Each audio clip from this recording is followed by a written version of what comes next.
This is when I tell you about all the new things happening at Renegade University, including some very attractive deals. So we have 3 webinars coming up that many of you will be interested in. These are dealing with the big ideas and philosophy. First of all, I'll be teaching Plato's Republic as part of the Great Books series that starts in May. And if you go to renegadeuniversity.com, you can sign up right now for that. Also, we have Stephen Kirshner's absolutely mind-blowing webinar also in May called The Case Against Morality. Stephen was on my show several months ago. I consider him to be the most brilliant academic I have ever encountered. That is not an exaggeration. That course is going to be amazing. I will be a student in it. I strongly, strongly recommend it. Then we just signed up the famous Ben Burgess, who is well known in many circles around me as the guy who debates people across the ideological spectrum. He has a book out called How to Make an Argument. That's also the name of his webinar coming up. It's actually called Logic and Politics, How to Make an Argument. It's for people across the political spectrum, as I said. Ben is a genius. He's an analytic philosopher, trained PhD. He will be the best teacher you've ever had as to how to make an argument in politics, something we all could use. So go to renegadeuniversity.com. You'll see all these courses listed on the first page, but you can also click video courses on the left side and you'll go right there.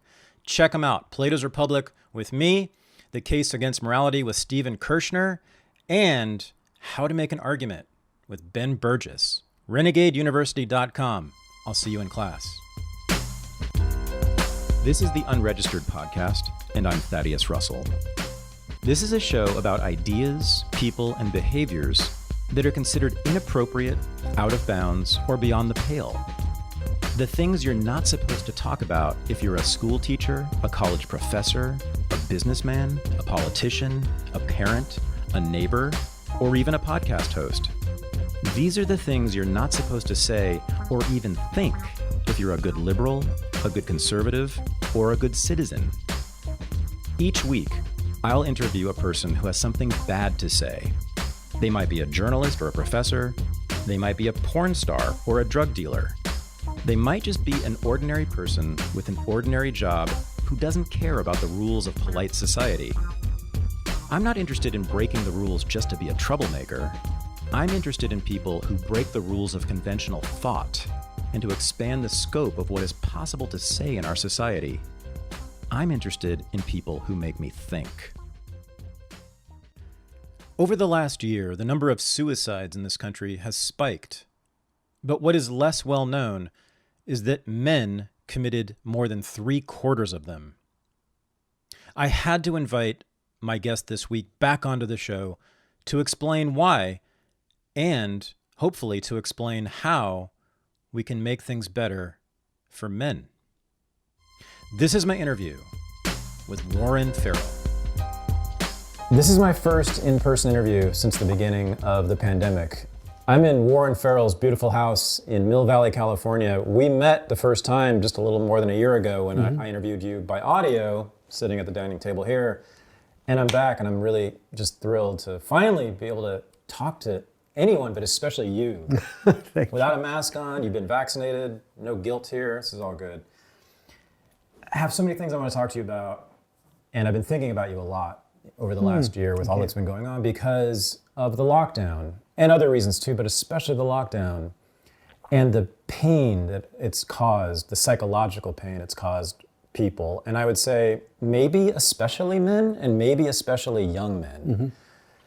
The stories I've heard of young men killing themselves, wrenching, teenagers, and we only know a little bit. We don't have all the data yet, exactly how many young people, young men, young boys are doing that kind of thing. The depression rates, the anxiety, we have a little bit, but we don't know exactly, but we've certainly heard a lot of anecdotal stories. Yes. And I just want to get your feeling. I want to get your feeling about this and how you've been feeling about yourself, how you've been feeling about the world, society, and then especially your main concern, which is men and boys. How have you felt about them during this incredibly difficult time? Well, first of all, I felt very sad for anyone that it works paycheck to paycheck, sad for anyone that has lost their job and whose children are at home and is a single mother or a single father. These are people who have suffered, irreparably. And so, with men and boys aside, whoever is in the economically poor category and doesn't have money saved up to handle an unemployment situation, thank goodness the government did step in and help out for many people that really needed it. And so I feel that's the primary sadness. Sometimes I feel a little bit, for me personally, it was a wonderful opportunity to have all my speaking engagements canceled, except you're in my scheduling of the Open Mind here at our home. Which we'll talk about. We're planning a conference in this very probably room, right? Yes, to happen exactly. Probably this year. So stay tuned for that. But that's what we're referring to. Yeah. Yes. And so we had scheduled one for last July, That's right. And of course, neither one of us were foresightful enough to know that the pandemic was going to be coming. The limits of our massive intellects, I tell you. And so for me, it was an opportunity to put all my speaking engagements aside and to focus on doing a couples communication course by Zoom, and that I'm almost finished editing now, and therefore seeing all the fallacies of everything I say as I go through editing it. But in all seriousness, it is turning out to be, I think, potentially my best gift to the universe, I hope, because really? I feel I've invented a way of being able to handle personal criticism without becoming defensive, which I feel is biologically almost impossible to do. Okay. That we're biologically programmed to become defensive when we hear criticism, because historically that was potentially an enemy. And so we had to sort of figure out how to defend ourselves against the potential enemy, or kill the enemy before the enemy killed us. And that was really great for survival. It is just terrible for intimacy and love. And so I spent a lot of time trying to figure out, is there a way around this biologically natural propensity to be defensive when criticized, especially by a loved one, and especially when a loved one does it badly. And almost all people perceive that any criticism from a loved one is done badly, no matter how well it is done, because the criticism hurts so much. So I really got into the science behind that and figuring out a way around that. So for me, the boy crisis often happens where the boy crisis resides where dads do not reside. Dads do not reside often where there has been a divorce. Divorces often happen when couples are trying to be able to communicate with each other, but the person hearing the concern of their partner starts becoming very defensive.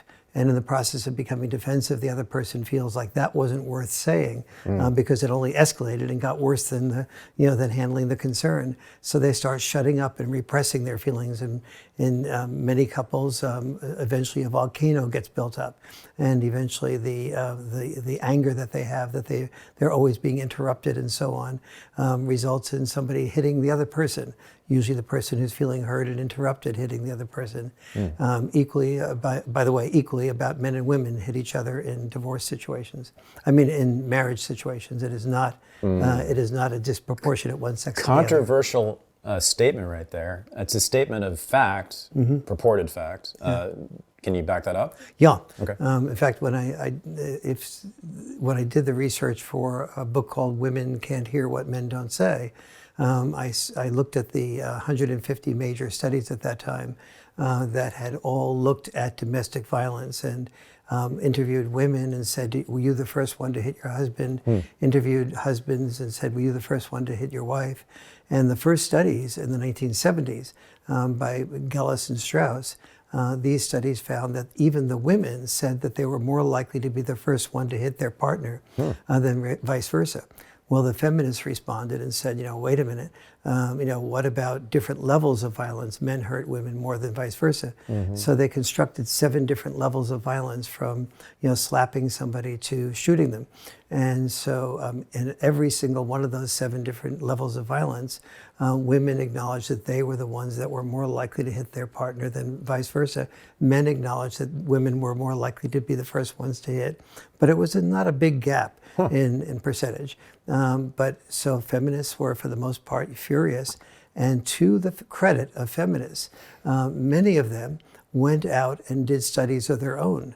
150 studies of their own. And a fellow named Martin Fiebert kept track of all those studies. And so I mentioned that in the first draft of Women Can't Hear What Men Don't Say. And some of the feminist editors there, because almost all the publishers have feminist editors, and almost all only feminist editors, True. except the gay male editors. And so but the heterosexual males and females tend to be feminists in their orientation. They said this is not credible. So I took every single study and annotated it and put it into the back of my book in an appendix, and in the back of Women Can't Hear What Men Don't Say, because it was such an incredible statement. And so, and as I said, to the credit of feminists, most of the people who did these studies were women. Most of the women were feminists, and most of the feminists did set out to prove Strauss and Gelley's incorrect, but to their credit again and to their integrity, they did end up reporting that that the women did hit the men as much or more, depending on the study, than the men hit the women, and at each level of violence.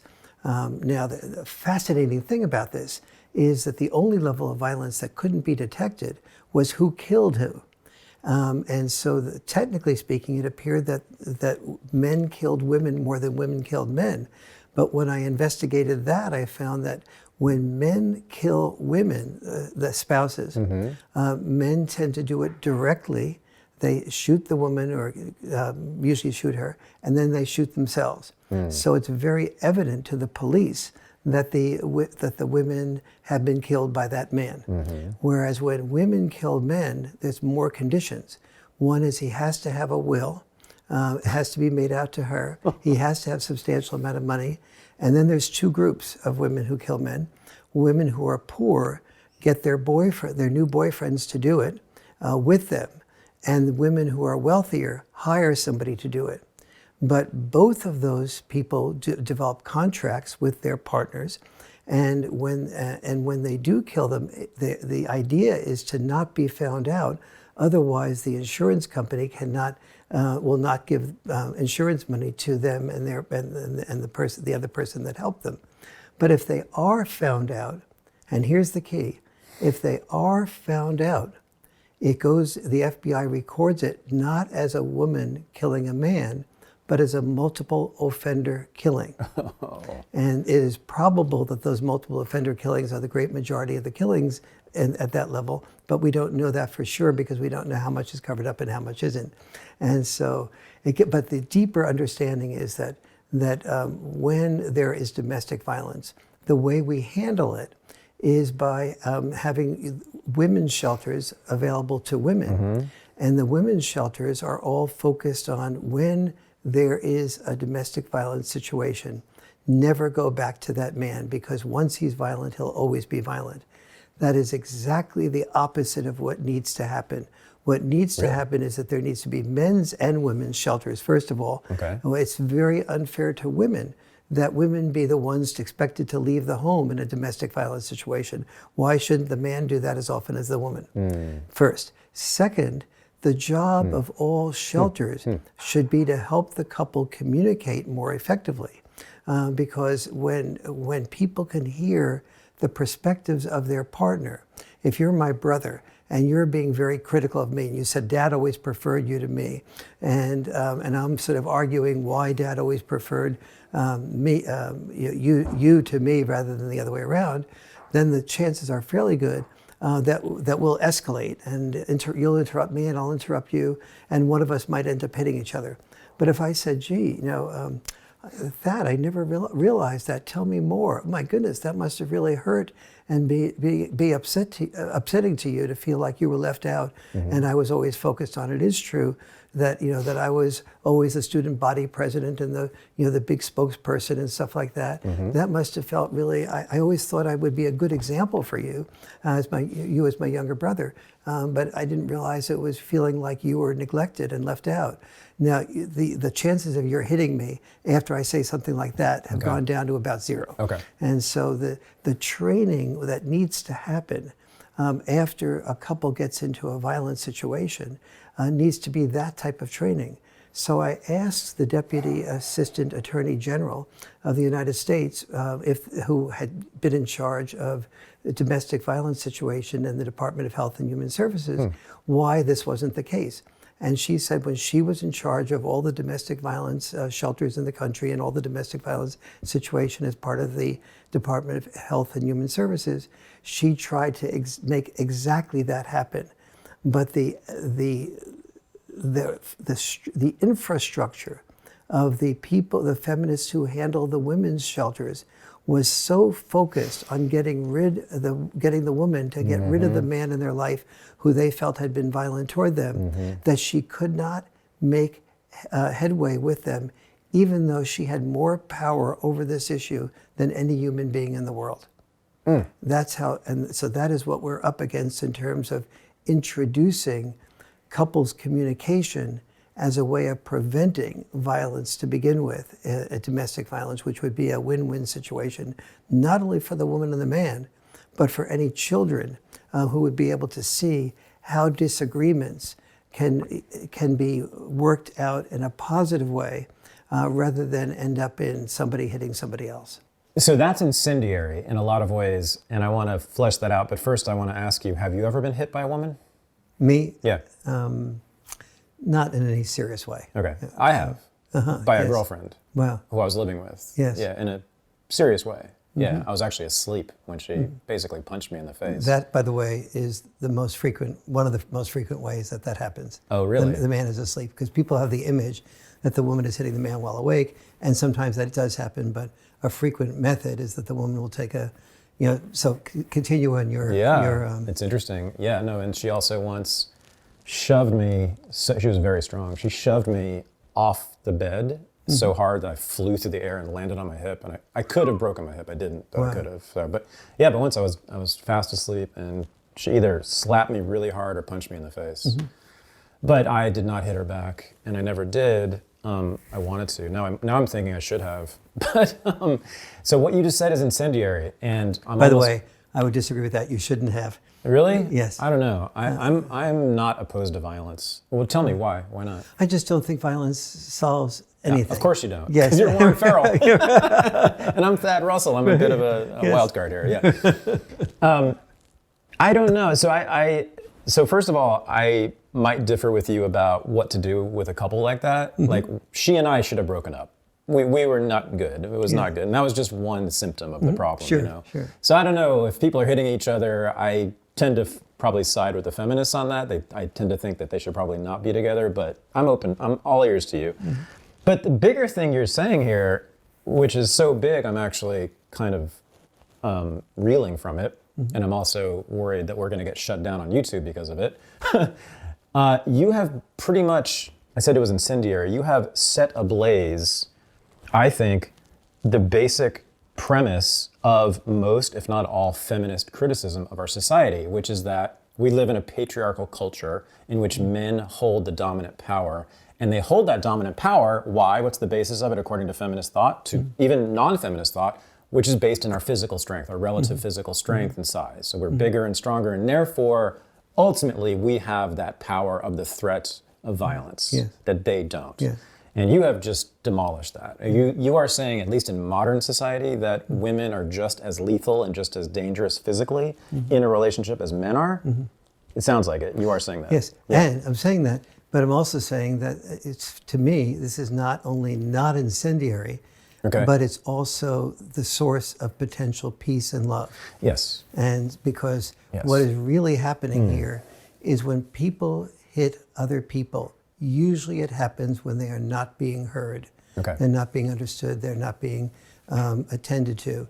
And what my couples work does is create a way that a couple can hear each other even when they would be normally likely to be defensive. So, what I create in my couples communication workshops is 166 hours a week of a conflict-free zone. And then 2 hours a week where you deal with the area of concern that most bothers you, the area of criticism of your partner. But during that 166 hours a week, I set up ways of when you feel criticized, what to do with the criticism, how to journal it, how to get it out in a self-righteous form, and then a less self-righteous form, and then an empathetic form, before you go in and you start hearing it, hearing the criticism directly. Before you hear the criticism, because I'm saying it's biologically unnatural to be able to hear personal criticism from a loved one without becoming defensive. I'm saying you cannot hear criticism from somebody you love without becoming defensive, because you have no armor with the person that is angry at you. And that anger is basically vulnerability's mask.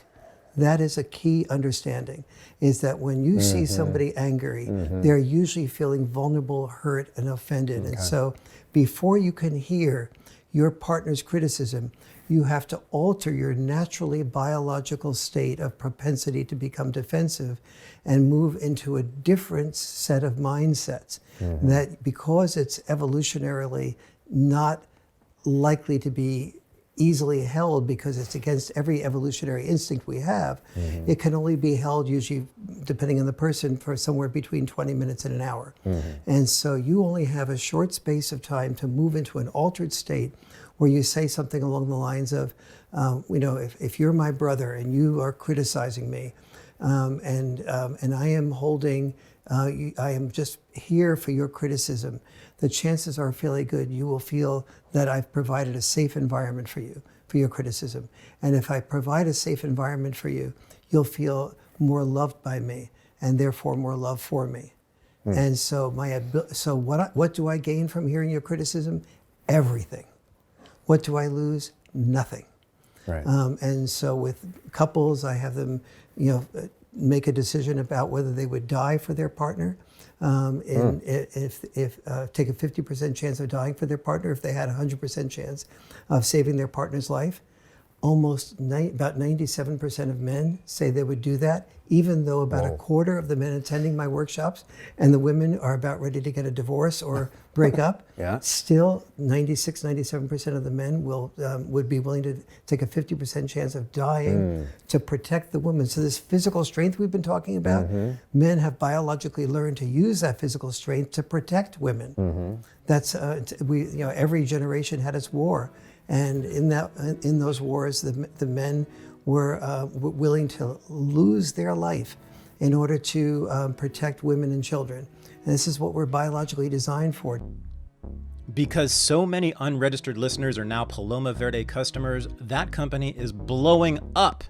They're coming out with a new website very soon, and they have a whole new line of products, including something I've been bugging Vanessa and Carlos about for quite a while, a melatonin CBD hybrid mixture for insomnia. Here it is, brand new product.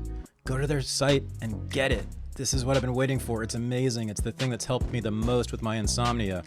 They also have a new, even higher potency tincture. This is my favorite product. It's even more favorite now. 75 milligrams per dose. So go to palomaverdestore.com, use the discount code RENEGADE. You get 25% off every single product in the store, including the new stuff. If you join their mailing list, that's another 10% off, so that's 35% off if it's your first order. And then the famous Unregistered combo pack includes my 3 favorite products. That's their delicious fruit-flavored gummies, their soft gels, which have 25 milligrams of CBD in every soft gel. I use those every day, and their high-potency, fast-acting tincture, which I talk about all the time. So again, go to palomaverdestore.com, use the discount code RENEGADE, get your discounts, get your products, check out their new website soon, make your body better, make your life better, and I thank you so much. Okay, but Warren, it sounds like, this can't be true, but sometimes it sounds like you believe that all relationships should be saved. You can't possibly believe that, do you? I absolutely do not believe that. Okay, good. So what I do believe is that that hearing each other really helps all relationships. Sure. However, part of what you may discover in hearing your partner is that the two of you are meant for different worlds, and that's fine. But you then end up, especially if you're parents, you end up with love and respect for each other and a way of communicating with each other that doesn't increase the likelihood that your children are going to get a divorce because they have a model of knowing how to argue and fight with each other rather than hear each other. And so for me, this is a model that is needed by Israelis and Arabs, Republicans and Democrats, of the woke and the alt-right. We all need this. There's nobody that is trained biologically to be able to handle criticism, especially from people that you love. Yeah, and this is what we're going to be teaching when we do our open mind workshop, weekend, whatever it will be in this room. Let's talk about that. So listening is what you're talking about. Talk about listening. What is it to listen? I'm a professional listener. Podcasting is this, and I think the better one is at listening to their subject, the better the interviewer will be, right? Yes. But what is it to you in a relationship? What is listening? What is a good listener? A good listener does not listen to interview, does not listen to be a good debater. Debate training is good preparation for divorce, but it's not good preparation for... No wonder I've had a divorce. Okay, yes. Because when you're debating and when you're even interviewing, your job at that point is to sort of hear what the other person says, so you can either, if you're debating, find the weakness and multiply the weakness and et cetera. And if you're interviewing, you're preparing for the next interview. Now, when I'm being interviewed, I talk most of the time. And if I did that in a relationship, that would be very dysfunctional. But so the job of a good listener is rather to be able to, during the time that she or he is listening, completely relax everything except the desire to hear what that person is saying. And the only degree to which you're not relaxing is that you're saying to yourself, what I've just am hearing is my partner's way of looking at this, which will always be different than my way of looking at this. In fact, most couples choose somebody who are complementary to them. They paint a different picture. And their history and their life, brings them to that place. But then, if they're really a great listener, they are like a detective, and they say, okay, this is one piece of the puzzle that my partner has just shared with me. And then they continue asking that for their partner, is there anything more that you'd like to add? And is there anything I've distorted? Is there anything I've missed? But most importantly, is there anything more that you'd like to add? And instead of fearing that there might be, and therefore getting all tight inside, you're saying, now I have an opportunity to be like a detective, to see all the different pieces of the puzzle around this issue that my partner has, so I can eventually see my partner's entire picture. Okay.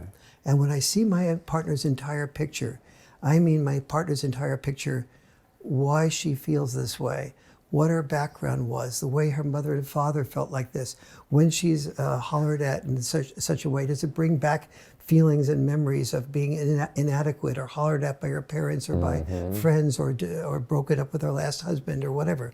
And so these are the things, so you're really moving deeply into the empathy, and not just the empathy of what she volunteers, but by making it so safe for her to speak up about what she is feeling, she then feels more and more secure to share other things that are in the back of her mind. And in the process of that, you discover that your partner is thinking thoughts that she never even knew she was thinking, or feeling feelings that she never even knew she felt.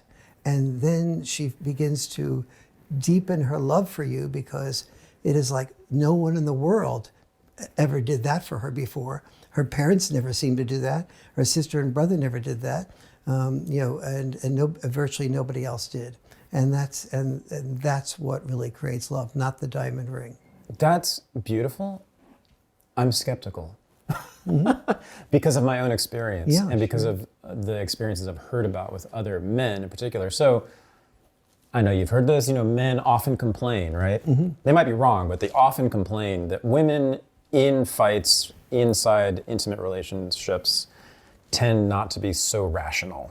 They tend not to be quite as logical as the men. Men look to identify the problem, then fix it through logic. Yes. right? That's what we tend to do, Right. right? And women tend not to do that. They tend to do other things that we can talk about what it is that they do. But in my experience, and I've had many fights in relationships with many different women. So I'm an expert on this. It often feels like we're speaking different languages. One could say that I'm speaking logos and she is speaking pathos, right? That's sort of the classic stereotype, but it's often true. I mean, I think it's culturally determined. Don't get me wrong, everyone. I think it's culturally determined, but I do think that's what ends up happening quite often, because men are trained to be of the rational mind and women are trained to be of the emotional body, basically, right? And so those don't get along too well when there is a specific issue, conflict that can be discussed, because in my experience, I want to fix it with logic and she wants to sit in the feelings that have been created by the conflict. Tell me how to get out of that. When I'm talking to her and I feel like, and she says something that I know didn't happen, for instance, which happens a lot in arguments, she'll say X happened and I know that X did not happen. Yeah. Or she'll say that you said X, Y, Z and I know that I did not say X, Y, and Z. Yes. Because that makes me crazy, Warren. And next time that happens, I'm going to curse your name because you're so glib about this that I can fix it with listening. At that point, I don't want to listen because I'm being slandered also, right? She's saying that I said these things that I didn't say, and of course it's always not very complimentary, the things that she's accusing me of having said. What do I do? Sorry to raise my voice. Yes, no, that's fine. This is a perfect example of where just being there for her story, her way of looking at it, her way of feeling it. If she, even if it's pure fiction? Even if it is pure fiction from your perspective. Okay. Even if it is pure fiction from anyone's perspective. Okay. This is here. You love her. This is her story. So you are loving her way of looking at the world. This is the woman you chose. What is your responsibility in choosing someone who makes these types of stories? Because I can find you some rational women who think logically like men do, and I can find you some, men who work from their feelings. You sure can. But you've chosen a woman who has this emotional orientation, and so this is what love is about for you, is embracing this emotional orientation that she has. And so if she says to you, you returned, you said you'd come home for dinner at 5 o'clock. And what did you do? You came home at 8 o'clock. And you say, wait a minute, I have evidence here that I was home at 6 o'clock, and the evidence is, and so you're thinking, well, she's talking about the evidence here that you came home at 6 o'clock. And at that point, you're not hearing that her hurt and her pain comes from her perception of your having come home at 8 o'clock, whether or not that perception was factually true. Okay. So, but if it didn't happen and she feels pain, I want to remove her pain. No, so I want to prove that I was home at 6 o'clock so she no longer has to feel pain. Okay, there we stop there. You remove her pain by feeling what it must, being there for her experience of you being home at 8 o'clock. And when she feels heard by you, the next thing that will happen is she will basically break down in tears and feel so safe with you, because whether or not she was right or wrong about that, you were there for her story. Her story. Her story, her way of looking at it, her way of seeing it. Okay. And then it is your turn to share your story with her, but not until she moves into this altered state where she's totally, where I train the people who will be attending this workshop here, to be able to hear your story. The fact that it was, from your perspective, 6 o'clock, and you have the proof for that, and so on. Once she's felt heard, she'll be able to do that. Right. Now, this takes training. This is, what I'm talking about is an evolutionary shift. And an evolutionary shift does not happen overnight. But believe it or not, it can happen for a short period of time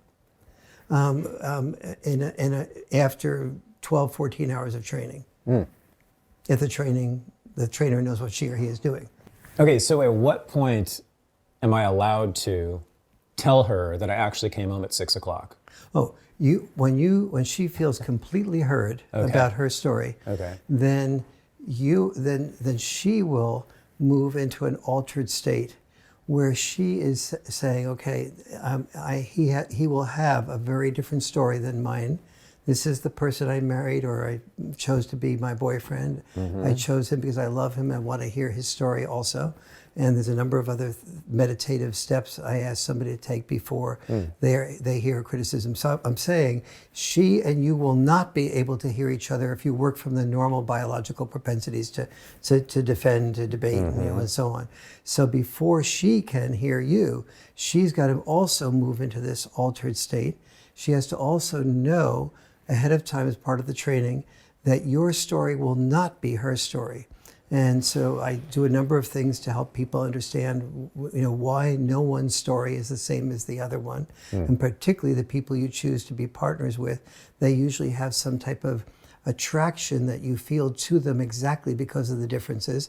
Opposites attract. But normally speaking, without good listening skills, opposites attract. They just can't live together. And so and so before she hears you, she has to also alter her state to provide that safe half hour of your being able to share your experience.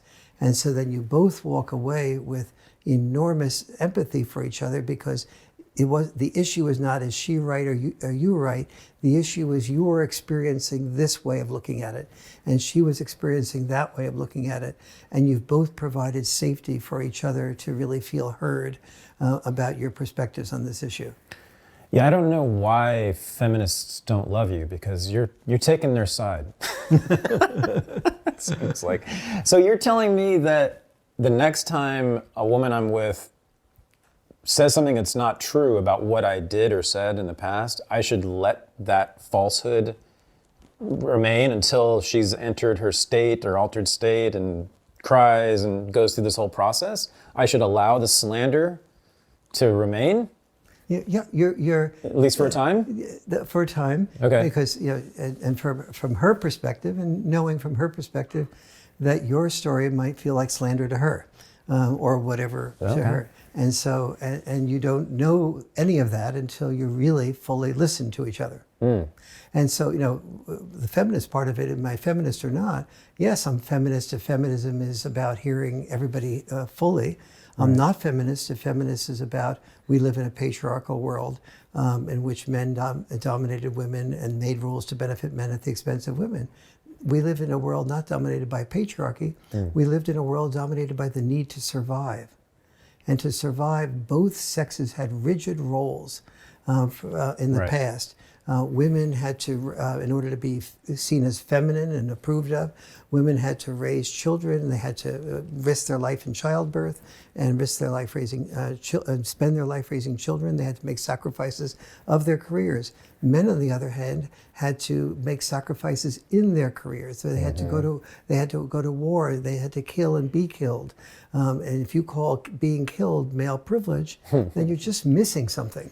And if you call giving, when you're a father, giving up what you want to do, your dream job of being an actor or a writer or a thinker or a podcast person, and earning a relatively small amount of money, or being an elementary school teacher and having to go in to become a superintendent of schools and deal with administrative stuff that you absolutely hate, but you feel you need to do it because even though it pays twice as much as being an elementary school teacher, and so when you have children, you need to give up, the dads often needed to give up doing what they love to do in order to do what they needed to do to make their children's lives better than their lives were. And for feminists to turn around and call that any male privilege and male power because the man earned more money, as opposed to realizing he earned more money by doing less of what he wanted to do and more of what he felt would provide protection and a better life and a better home and a better school district, so his children could be the first ones to go to college or whatever. And this is what feminists have missed. And this is why feminists do find me problematic, because they often, very sadly, won't see that. And anyone who knows my background knows that I was on the board of directors of the National Organization for Women in New York City for 3 years, and I guess I was the world's leading male feminist. And I supported a cause that was very good for the expanding the options of women. But like many successful political causes, it found that it could move more quickly and successfully politically if it found an enemy. Because we've all learned to create enemies in order to advance our cause. And so the enemy, unfortunately, that it chose was men, the people who loved and protected and died for women. And this was the wrong enemy to choose. It did help the cause politically move forward by having somebody to blame and not being able to be introspective themselves.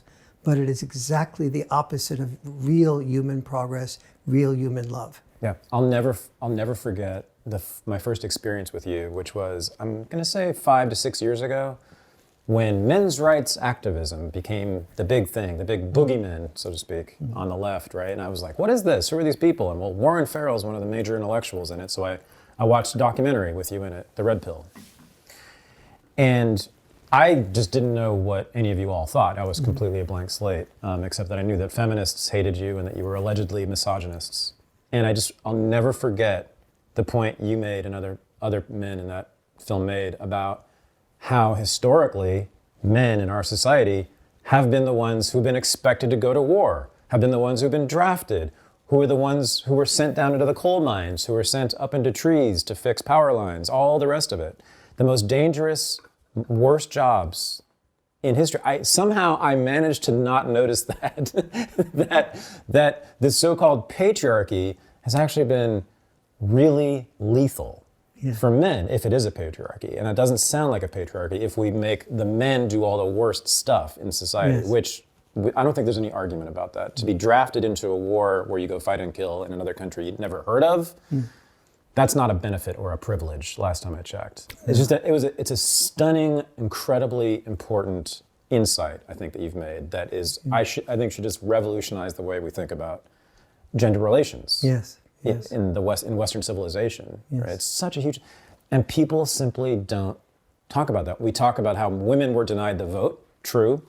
How they had no property rights in marriage until relatively recently, true, right? How rape was essentially unpunished for much of Western history, true. All terrible things. But stack that up against what men have been essentially forced to do. And to me, it's sort of like there's no point in even arguing anymore. Both sides, both women and men, have suffered tremendously and have also gained benefits from the system we have, right? And the benefits have come to the people. There's class differences. Yes. But men and women who lived in upper class, they both had privilege. Yes. Men and women who were middle class had a certain amount of privilege. Right. People who were poor had much less privilege than even most people know, because so much of what happens in poorer communities is very frequently there's a lack of father involvement, and there's one mother overwhelmed taking care of the children, trying to put things together. There's a father that feels he has no purpose, is not wanted in the society, and there are children, especially boys, who are brought up without fathers, and they don't know how to channel their testosterone properly. This is what, and that's some of the, and they don't, in the middle class and upper middle class and educated people, I was constantly telling our daughters, certain things that came from my life experience. But if I was in prison, or my brother, older brother, was a drug addict, I wouldn't get any of the potential wisdoms that came from that. And so that's not just a money issue. It's a wisdom issue. It's a role model all around you issue. It's a who are your best friends issue. Do your best friends want you to join a gang in order to prove yourself, in order to have the family that your father never provided? Does your best friends tell you, listen, I sell drugs, and man, you can have a car like I have and the girls that I have by selling drugs with me, and then you get wrapped up in that whole process, and sooner or later you're in prison. And so these are the influences that happen so frequently in inner cities, in poor communities, that create the enormous disadvantages that poor people have, and particularly black people have, mostly because in the African American community, and particularly in the inner cities, the African American community as a whole, 70% of the children do not have significant father involvement. It used to be in Caucasian community, it was 3.2%. Now it's 35% in the Caucasian community. It is higher in the Caucasian community today, fatherlessness, than it used to be in the African American community in 1965 when the Moynihan report was done, and Moynihan discovered that the issue of inner city crime was not a black thing. It was a thing of children brought up in fatherless homes, and the fatherless home community was dominant in the black community. And so we have to look at what really matters. If we care about if we say Black Lives Matter, we have to care about black fathers mattering. And the last meeting a couple of days ago with the Black Congressional Caucus focused on a whole series of things that Biden was going to do and Kamala Harris were going to do for the black community. Not a single one of them was getting fathers involved to a greater degree. Can we get fathers involved? Yes, we can. You know how we can get fathers involved? By telling fathers they're needed, that they're wanted, that they're valued. Remember, we got men in every generation to be willing to die in that generation's war because they were told, Uncle Sam needs you. You tell men they're needed, they're wanted, they're valued, they have something special to offer, and you have a servant because you have a hero. And the word hero, the etymological derivation of the word hero is from S-E-R-O-W, which is where we get our word for servant, slave, and slave from. And so, you know, our hero is our slave. That's right. And is our servant. He is. That's right. And it's almost invariably, in terms of war, a he. But if you tell me that the people we send to kill and be killed are people who have privilege, and the people that they protect to be able to stay home and love and be loved are the oppressed, then I think something is missing there. Yeah, so the heroism part here, and that's why I'm sure 97% of men would take a bullet for their woman, something like that, right? 97% so even if they're about to divorce the woman. So that to me, it's our hero complex, our desire to be heroes, which is nearly universal among men, right? I think, but isn't that itself a problem? I very much have it. I need to be a hero in all sorts of ways, right? Yes. I get it totally, but I think it's a problem. I think maybe that's what we should attack is the desire of men to be heroes. Well, it's a problem and it's a solution. You and I are here right now because we want to be heroes. True. And so, how did you know? and at the same, so it is the source of an enormous percentage of productivity in the world, and our world being much better than it otherwise would be. This is true. And at the same time, individuals have made enormous sacrifices to get there, not just sacrifices of their lives like in war, but also sacrifices in the workplace by working 60, 70 hours a week. It could be a cab driver who's working 70 hours a week. I'll share a story of a cab driver in a second. Or it can alternatively be the karoshi experience. The karoshi is a Japanese word for death at the desk or death from overwork. I didn't know this. And in Japan, one of the favorite games there is a game called karoshi. And so this game called karoshi is played by each person gets a karoshi figure. And then the karoshi figure has to compete to getting to be the first one to be on the top of the ladder. That ladder might be a corporate ladder, academic ladder, political ladder. And then, so the first one that gets to the top of the ladder finally gets there, and she or he wins the award to commit suicide.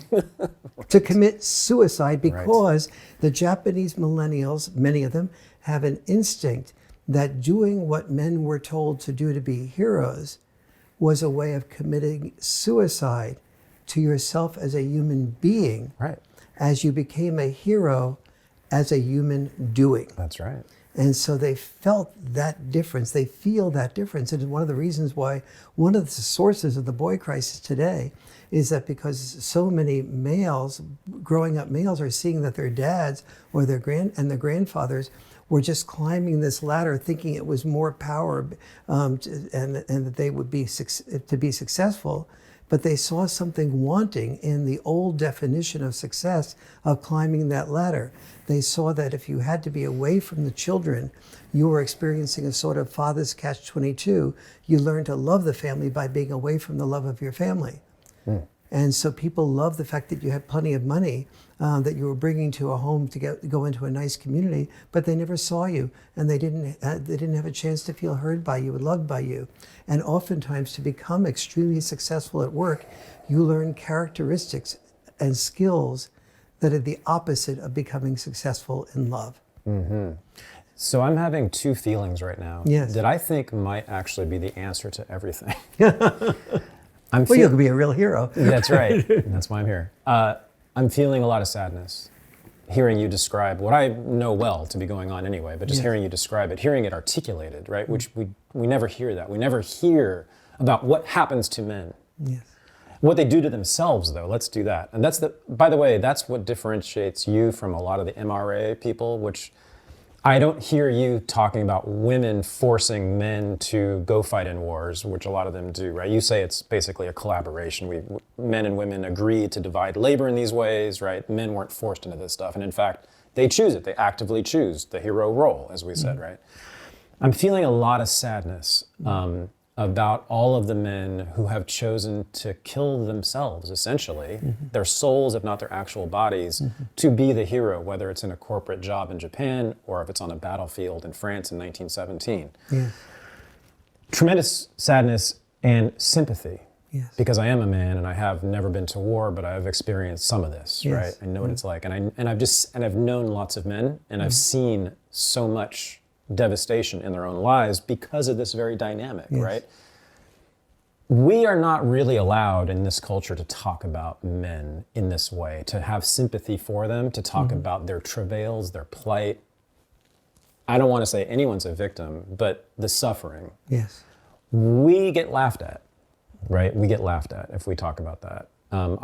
This has happened to me all the time, right? I will say, well, this terrible thing happened to me because I was denied a job. I, Thad Russell, I was told at Barnard College that before they even began the search process for a job that I was already teaching in, that they were not going to hire a man. They were not going to hire. I found this out later, right? And then I was not hired because I was white also for another job. And when I would tell this story to people, academics, non-academics, people, it was sort of like, oh, that's too bad, or they'd laugh at it. They would not take it seriously. Where if it were reversed, and I were a woman, and I told the story about being told that I didn't get the job because I was a woman, holy Christ. Yes. Massive upheaval, upset that would cause, right? I think we need to talk more, and this is what you have devoted your life to, and this is why I admire you so much, and it's why I'm here. It's not to be a hero, actually. Well, it is, but in this particular way, you keep talking and talking and talking about men's suffering. Warren Farrell, you have for virtually your entire career since you left the National Organization for Women, at least. And I just think that's what needs to happen more. Not as victims, not as the oppressed, but just that in this gender, the structure of gender in our society, men have suffered tremendously, at least as much. And it's pointless to get into like who suffered more, but we men have suffered tremendously. Yes. And I just feel like that's what needs to happen. Feminism doesn't want to hear that. Yes. In my experience. Or I should say feminists. I think feminism could and should want to hear that. There's nothing in feminism that precludes that kind of sensitivity. Yes. But I guess I just wanted to say that. I'm just having these feelings, and I feel like I'm not allowed to speak them unless I'm talking to Warren Farrell. Yes. And that leads to two feelings, I think, in me certainly, and I think it's pretty common in other men. When we feel like we're suffering and no one cares, two feelings come about. One is loneliness.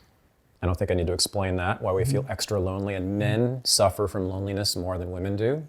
And we often say, well, that's because men choose to do solo activities and they're not as social as women. They don't have friends the way that women do, blah, blah, blah. But I think there's more to it. And then anger. Anger, right? Because we do suffer tremendously. Imagine losing a limb in a war. And all you hear about is the patriarchy for the rest of your life. Yes. Imagine, as you've been talking about, spending your whole life working at a desk to provide for the family, which is expected of you by women and society at large, as feminist as it might be, right? That's soul death. And it often ends up in body death too, right? Anger. I feel anger. I feel anger for not being allowed to even discuss this, to even talk about the pain of being a man in our society, what it entails. Yes. So I just want more Warren Farrell. I want more of just even without the analysis, without the prescriptions, let's just make it okay to talk about men's pain. Yes, absolutely. And as soon as I start doing this talking, like I was, mentioning this to a group of people, and the guy came up to me afterwards in Santa Cruz, and he said, I didn't ever think I'd even come to a talk like this. And he said, but I've been a cab driver for most of my life. And he said, I was pulled into this talk because of something that happened to me. And I said, tell me. And he said, well, I drove a cab at about 70 hours a week for most of my life. I would not have minded driving a cab for 10 hours a week, but 70 hours a week, it was for most of my life has been really dulling for me. I thought when I was younger, I had dreams of being, I think he said a writer, something like that, like you are. That's part of what drew me here. But he said, I knew that nobody in my family had ever gone to college. And I wanted my daughter to be the first one to be able to do that. And I wanted to be able to have enough money to be able to support her to do that. And so I really worked all these years hoping that that would end up happening. And Warren, I was probably the happiest I have ever been when my daughter got into UCSC, which is the University of California at Santa Cruz. And then at the first holidays, she came home and she said, Dad, I just want you, she had taken a women's studies course or a gender studies course. And she said, Dad, I didn't realize this before I went to college, but I'm learning so much. And one of these things is that I didn't realize that white men like you have male privilege, and cab driver, and that you are, that you are part of the oppressor class, and that you should understand that and about yourself, and that I hope you will admit that. And she went on and on about me having male power and being an oppressor and so on, and being part of the patriarchy. And he said, I just felt like everything I had done all my life was a waste, and that she didn't, get it. And at one point I got angry and I said some version of what do you think I've driven a cab for all this time? It was to put you through to school and have you have this privilege. And she sort of said a yes to that. And at the same time, she went right back to those ideological statements. And it was sort of like, she was saying both to me, Warren, yeah, I appreciate that, Dad. And then, but the emphasis was on you are still part of the oppressor class and the patriarchy and so on. And it just, he said, Warren, I've cut back the number of hours I drive a cab. I'm now looking for something else to do. And I'm no longer going to vote Democratic. He said, because it's the Democrats that are supporting this stuff. Wow. And he said, I can't handle it. But the more important thing than voting Democratic or not is that his heart was broken. Yeah. And he felt so like all of his life was a waste. Is the way he actually said it to me. His daughter, who he has served his entire life, thinks of him as an oppressor. Yes, and that was what really hurt him. And that's what's happening in so many homes. The funny thing is that another time I was really educated was by a cab driver years before that, who was actually a limo driver that picked me and Gloria Steinem up to go to a show that Alan Alda was hosting in New York. Of course. And of course, Alan Alda. Right? Happens to me all the time. Yeah, right. And so on the way over, this, and Gloria had been telling me before this limo picked me up that she just couldn't find a really good, sensitive man. And this guy, was a limo driver, and he revealed in the process of our talking, he said, I hear you guys are talking a lot about male power and men earning more money than women do. And he said, I'm taking you to a TV show I know. And are you? And he said, are you Gloria Steinem? Because he got that much of it. And she said yes, and was very pleased. And then he said, well, I have a background in anthropology and stuff like that. And so we started talking about that. But he said, I couldn't make a living doing that. And so I'm driving a limo now. And he said, but I'm a little bit confused because, I do earn more money than my wife. But he said, I do it because I'm trying to support my family. And do you think this is about power for me? Because by your definition of what I heard you guys saying in the back seat, I earn more, therefore I have more power than my wife. But I don't see my driving a limo as being powerful. So two things happened for that. That was one of my first things about, Warren, reconsider this whole, men have more power because the average man earns more. Right. Is the average man is the road to high pay, is that a toll road? And are these men willing to pay those tolls to higher pay? Indeed, yes. Because the more Right. fulfilling jobs pay less, the less fulfilling jobs pay more. Right. And when Gloria and I got out of that limo, on the way into the studio, we're going up in the elevator, I said, that guy had a degree in anthropology, a master's degree in anthropology. Would you be interested in him? And it was like I had spoken to a very silent internal landscape of, it was a little bit of a laugh, a little nervous laugh, and no pickup. He had that master's degree in anthropology. He spoke very thoughtfully, but he was not eligible. Because he was of the lower class. He was. He may have been an upper class originally, but now he's driving a limo. Yeah. And that was not even within the framework of consideration. So you're saying Gloria Steinem likes rich guys? And the man she ended up marrying was an extremely wealthy, multi-millionaire. Yes. Oh, I didn't know that. Yes. Yeah. Yeah. So I asked you a question at the very beginning of this interview, which I don't think you've answered, which has to do with the boy crisis in this country. But you wrote this book before the lockdowns, before the pandemic. Yes. Well before. And I wanted to get at what you think the boy crisis is now, since the lockdowns began, which have had, I think, a disproportionate effect on young men. Yes. Young people in general, but I think young men in particular. I think especially because of sports, but I don't know. I want to hear your thoughts. Like what, over the last year, what's happened to boys? Yes, absolutely. And by the way, my son's 19. So, he's lived in almost perfect isolation for more than a year now, like many people have, right? But I think especially for young men, it's been awful. What's going on with boys now?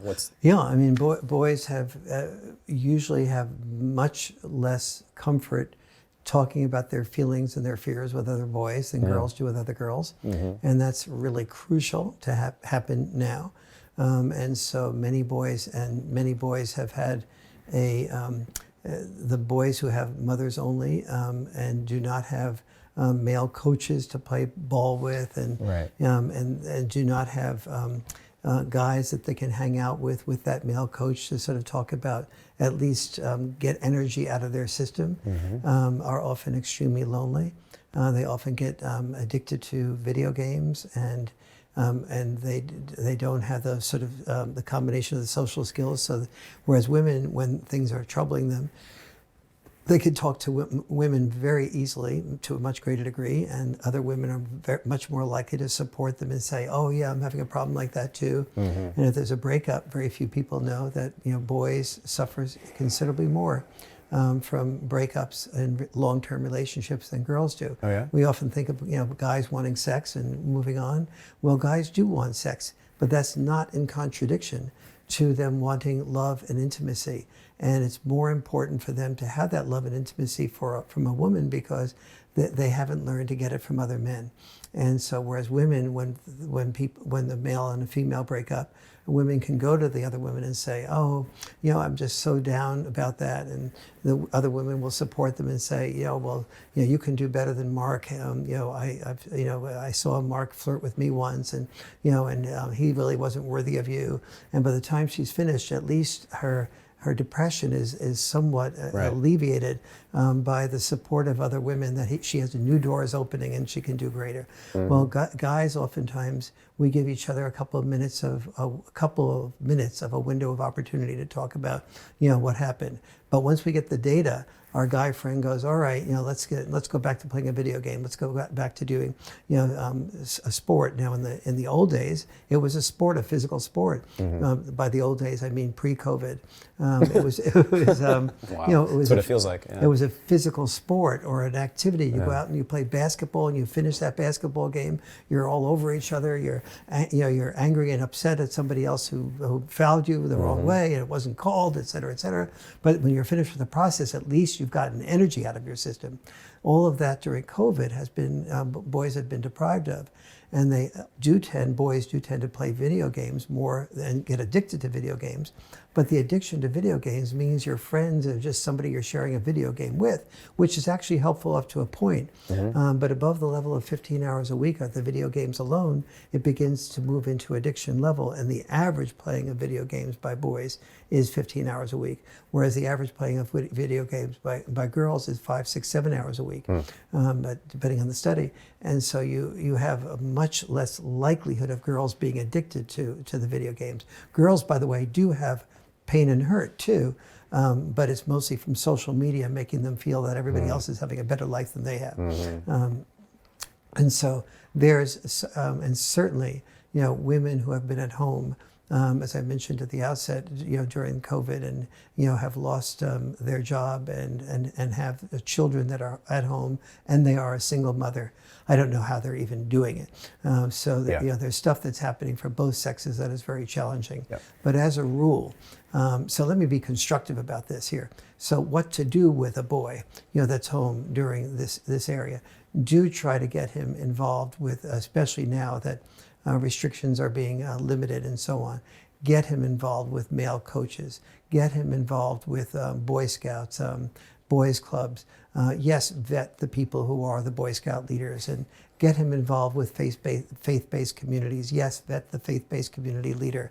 Make sure the faith-based community leader is getting him involved with other boys his own age who are encouraged to express feelings and fears that they have, because that will alleviate the loneliness that so many boys feel. Almost every boy feels he has to put on a mask, because a mask of courage, a mask of strength, to be okay, to be accepted by other boys. But beneath that mask is almost always fears and feelings that are being repressed. And when boys talk to other boys about that, it alleviates an enormous amount of loneliness, feeling like you're the only one that feels these insecure feelings underneath. But also, spend time in the Boy Crisis book looking at two things in particular: the 9 differences between dad-style parenting and mom-style parenting. Because many moms feel that I didn't feel that the father was really devoted to the son, because and the daughter, because after all, there was a football game Sunday, and he dropped the boy off, our son off at the playground. He got into a fight on the playground. What was he doing? Watching a game at home, because that type of behavior, while it seems very neglectful from the mother's point of view, is looked at very differently from most fathers' point of view. And most fathers want to be able to drop that boy off at the game, and if he does get into a fight, wants to be able to say, okay, what were the red flags here? Did you see somebody being bullied? Did you see somebody offering you a drink? Did you see somebody fouling you and not being called for it? Did you see tempers being lost? Mm-hmm. What were the things that you noticed that could have given you a signal that this was an area where you could enter into some dangerous, in a danger zone? Dads want children to experience that, and even if they do get punched or something happens that's negative, they want to be able to help their son know how to avoid that, so that he doesn't get protected, and then go out in a world that's quite cruel in many ways. And so, but dads don't explain this to moms, and moms can't hear what dads don't say. So if you're reading the Boy Crisis book, look at those different styles of parenting from mom to dad. Why do dads roughhouse? And why does roughhousing correlate so highly with empathy? Counterintuitive as possibly can be. And what, why does it correlate so greatly with a child being able to make a distinction between what's being assertive, what's being aggressive? Why does it connect so much to postponed gratification, which is the single biggest predictor of success and failure? But more importantly, the differences between dad-style parenting and mom-style parenting, that section of the Boy Crisis book is important because it helps you understand, is there a constructive reason that dad-style parenting is happening that is in tension with mom-style parenting, but has an underlying purpose that most dads haven't read in parenting magazines about enough what the underlying purpose is to be able to explain it to a mom. And moms haven't heard it, so they can't hear it. So they can't be expected to hear what hasn't been said. Right. And so these are the types. And then the other part of the Boy Crisis book that is so crucial is the part that's really based on what you and I have been talking about listening. Many family dinner nights. There's a whole section of the book on family dinner nights. But the important thing is that family dinner nights, that every family knows how to make sure that family dinner nights do not become family dinner nightmares. And the way to prevent that is knowing how to listen to everybody at that table. And so usually when kids talk about, oh man, so-and-so, introduced me to a drug. That was really cool. It was the first time I ever took it. And the mom and dad are going, wait a minute, who introduced you to that drug? And suddenly the kid realizes, oh my God, I've gone down the wrong street here. As opposed to the mom and dad, knowing that this is probably not a good thing, but, tell me more, really listening, opening up their minds to hearing the kid's point of view. And then also making sure the kid, the younger male or female, knows how to hear the parent's point of view, but really hear it fully, like in the way that we were talking about before. This is the parent's story. This is the parent's experience. This is how the parents interpret loving you. And so that the family dinner night becomes what I call an e pluribus unum experience, meaning in Latin, it's one from many. Right. That the one is the family, but the family facilitates each person being their unique selves, as Mark Gaffney calls it, and so that each person feels supported by their family, not to be cut off, interrupted, and disconnected, but rather to be the full person that they are, but also that they have an obligation to listen to mom and dad as much as mom and dad has an obligation to listen to you. And your brother and sister have that obligation as well. And not only that obligation, but you know how to do it. And you see at the end of the day the enormous advantages of knowing how to do it. And sooner or later, what I have found from some of the feedback I've gotten is that other kids who are neighbors and friends are not only coming over to the house for dinner, but they're wanting to come over to the house for dinner. Again, please, can I come over?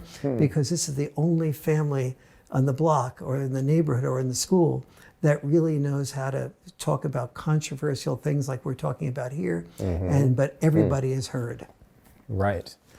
Well, your prescriptions for the family are pretty good. I might want to return to that. As you were talking, I was thinking about my childhood as a young man, as a boy. The crisis that I had, my boy crisis. And I think my boy crisis was that, principally, it was that I don't think I had a single emotionally satisfying experience in conversation with any man my age, any boy or man, right? Until I was in maybe college. Even then, I'm not even sure. But certainly my friends and I, we never opened up to each other. We never shared our pain, our fear especially, right? We never talked about our fear. I walked around with fear all the time. I was terrified I wasn't going to get into a college, that I would end up working at a gas station because of that I'd be poor, that I wouldn't be a success, that I'd be alone, all these things. Daily, when I was a teenager, and yet my best friend, who I saw every day, didn't know. He would be completely shocked if I told him this now. Yes. I was obsessed with my grades, and I was failing, but I was still obsessed with it, right? And I was around many men, young, old, and otherwise, and this was in Berkeley in the 1970s and 80s, which was like the bohemian, intellectual, feminist capital of the world. Yes. Even there, men were incapable of talking to each other about their feelings. Yes. So aren't you calling in part for a change in the culture of men? The answer is 3 answers to that question. I bet. Yes. Yeah. Yes. And? Yes. I was waiting for it. Yes. as the real estate broker will say, location, location, location. Yes, I am. And so here's what I'm asking for, and here's what I'm not asking for. So first of all, I am, feminists will often say there's toxic masculinity, and men's rights people will say, no, there's not. And my answer is yes, there's toxic masculinity, but it doesn't emanate from male privilege. It emanates from male obligation and expectation to sacrifice your life and to be disposable. Right. In order to be disposable, if I'm in, let's say I'm in the armed services, and let's say I were Jewish, and the sergeant who is in boot camp is saying all these anti-Semitic comments, and I raise my hand and say, officer, I think you're making anti-Semitic comments. I'm really hurt by that. The response of the boot camp, the sergeant would be, you're really hurt by that. Right. Well, isn't that sweet? As a sweet little boy, you will be really very successful killing off the enemy. Right. So do 15 push-ups. Push-ups. Right. Exactly. And we'll see how sweet you are after that. No, but officer, 10 more push-ups than 15. And sooner or later, you learn in boot camp, not by words, but by experience, that your job is to repress your feelings. Yes. That your job is to say nothing, because you are expected you're expected to be part of the war machine, and the war machine does not work effectively with squeaky wheels that need oil constantly. It works most effectively by somebody that just does what she or he is told to do. And so talk about oppression. This is the ultimate oppression, but it's the way you became a hero, it's the way you became a man, and it's the way you got all sorts of feelings knocked out of you. Is it oppression or repression? It is repression. Okay. Yes. Yeah. But if a feminist were looking at that and were told to shut up, like that man was told to shut up, she wouldn't call it repression, she'd call it oppression. Good point. Excellent point. That's right. She would. And so that's and has. And so when a woman joins the army and is subject to discrimination, she doesn't realize that everyone in the army is subject to having whatever is their possible area of difference be shaved down, eliminated. Yeah. So you are just part of that uniform, as in the uniform you're wearing, male machinery. But feminists are not hearing that the way you become successful in war and to prepare yourself to die is by unbecoming human, not by being treated with great respect and individuality. By being treated with great respect only when you unbecome yourself as a human being. Okay. Okay, that's what gets respect in that. What are you prescribing there? I'm saying that yes, does that create toxic masculinity? Absolutely. Do we need to live in a world where the next evolutionary shift is men being able to have permission to be human beings rather than just human doings? Men being able to be fully emotionally intelligent, as opposed to sort of being in the uniform of Kuroshi, of being to the top of the ladder. And if so, what are the dynamics in high school?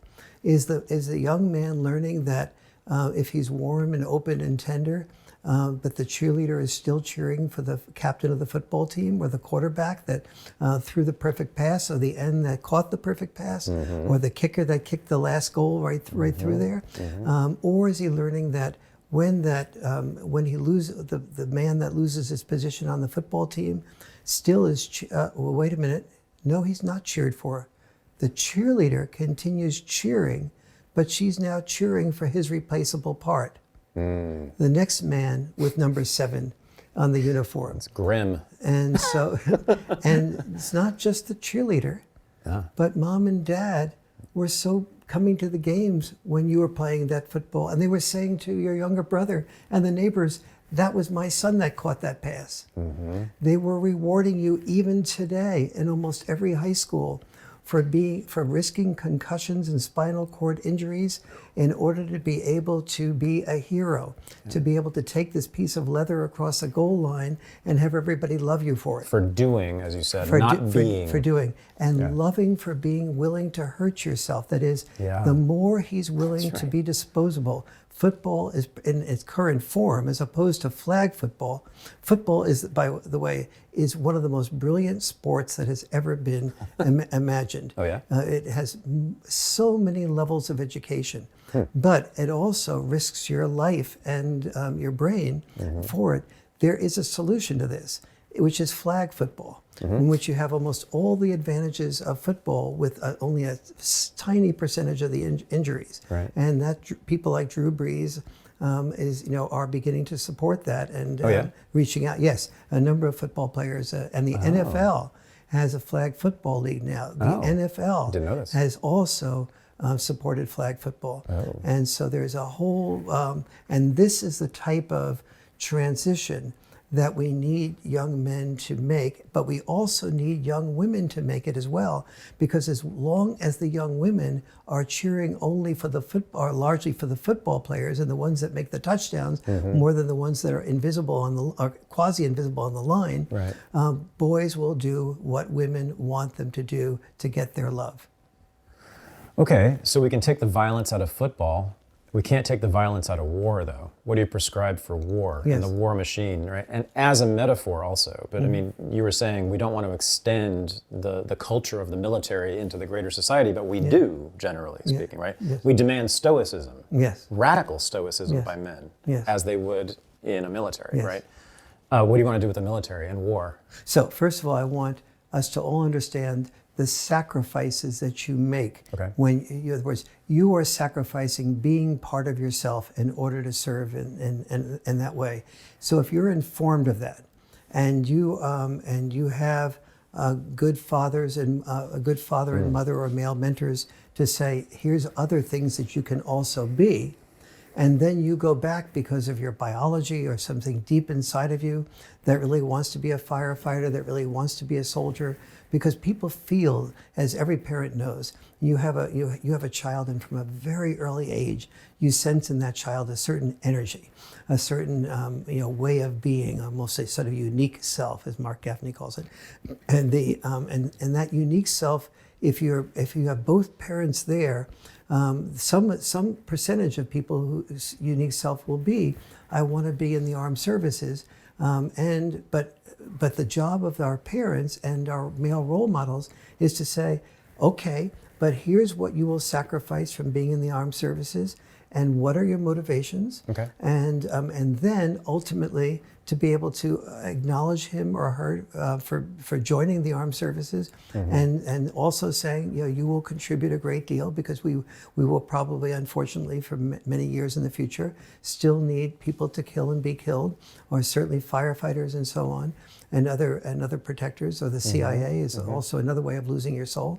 But at the same time, some people are drawn to that and are energized by that and are willing to die sooner and have bad marriages as a result of being a CIA person. So what we want our children to have is an understanding of what the sacrifices are, what the pluses are, what their other alternatives are, and what their other gifts are, and that dad and mom will love them no matter what they choose to be, as long as it's not destroying or hurting other people.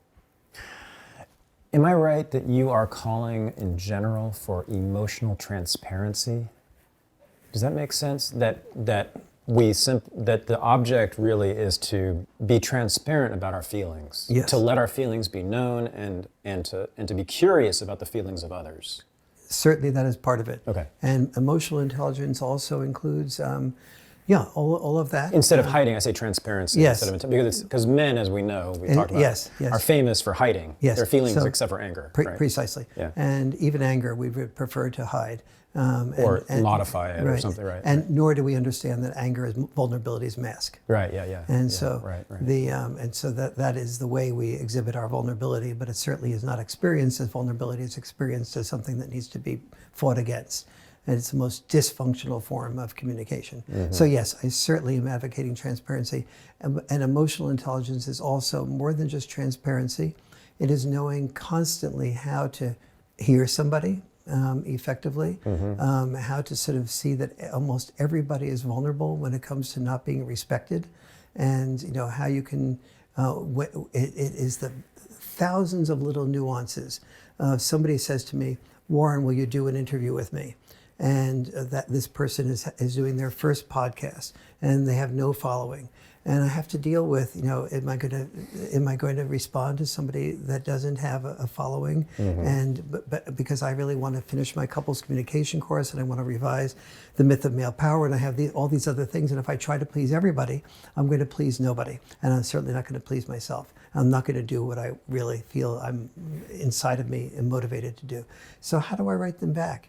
And so I may write them back that I'm really in the middle of a number of projects now, but write me again in 11 months from now when I think I might be out of those projects. And they write me again in 11 months from now, and I'm still involved with something else, and then I put it off for another year. Well, if they're persistent after 3 or 4 years like that, I might just respond and do something that has almost something with somebody that has almost no following because they persisted. But what I haven't done is left them feeling rejected or less than or that inadequate. And so that's sort of the blend. But it is always a tightrope. All relationships of when you move too far in this direction, when you move too far in that direction, recognizing that any virtue that you're taught by any person who has sound bites for virtues, that every single virtue taken to its extreme becomes a vice. And emotional intelligence is recognizing when those virtues taken to its extremes begin to borderline on vices, and how it may not borderline on a vice for one person who's a friend, but it may borderline on a vice for somebody else. And so, what is and so all the nuance is one of the reasons I love human relationships, is because, as a mathematician, my gift in life was being a mathematician, but it was too easy. It was too formulaic. I could always predict the outcome. With human beings, it is a constant, nuanced puzzle that is just fascinating, and you never can have the perfect answer. I was thinking, this is sort of unrelated, but I wanted to tell you that maybe my favorite social group of all the social groups out there, divided by race, sex, class, gender, has been throughout my life gay men. I've always loved gay men. And I think it's for this reason. I mean, it's that they have been, in general, far more emotionally articulate, available, and transparent than the straight men in my life. Yes. And I remember just my first experience with gay men was just sort of like, oh my gosh, I just felt at ease. I felt comfortable. I felt seen. Maybe they were attracted to me. I don't know. But I mean, it was certainly, I felt like I was getting what I'd always wanted and could never get from my straight male friends. What I could get from my straight male friends was a whole lot of sports talk. We talked about the San Francisco Giants. We talked about the San Francisco 49ers. We talked about batting averages. We talked about ERAs, earned run averages, right? We talked about numbers in sports. We talked about categorizing.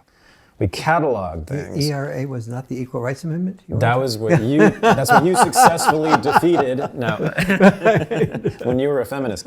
Or fought? Did you fight? You fought for the ERA, Yeah, I assume, because that was the time when you were still there. Right. I was. Yeah, man. We would get baseball cards and then organize them and file them and sort them and trade them. Right. There's this thing about men. We love to catalog things and classify them and categorize them and then manipulate them and move them around and then keep them in these beautiful little cases. Right. We love that. I don't know what I'm saying here. It's emotionally. I do know what I'm saying. For me, it was emotionally vacant. that there was just, it was a dry desert Yes. for feelings. I mean, there was obviously I was doing it, there was something obviously enjoyable about it since I was doing it, but it was very limited. Yes. The depth of my satisfaction was quite limited there.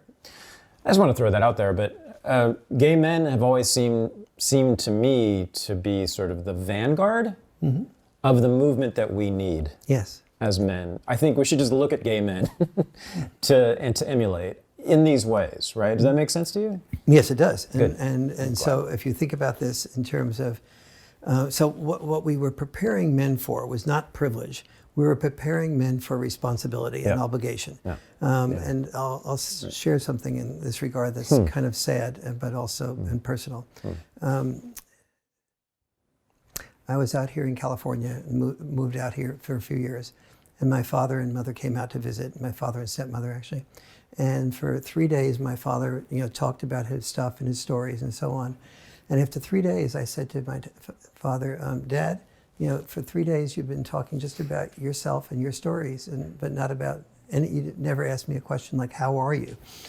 There was a long pause that my dad gave me, and he said, are you okay with my telling the truth? And I said, Dad, I really want the truth. And so he said, well, I really feel like the work you're doing, Warren, is ruining the lives of millions of people. Oh, really? And I said, how do you get that, Dad? I don't really have an effect on millions of people. That was my joke as a way of defending that. And he says, well, that aside, what I feel is happening is that you're teaching people psychology, and psychology teaches people how to do what they want to do, how to be in touch with their feelings, how to be in touch with their fears.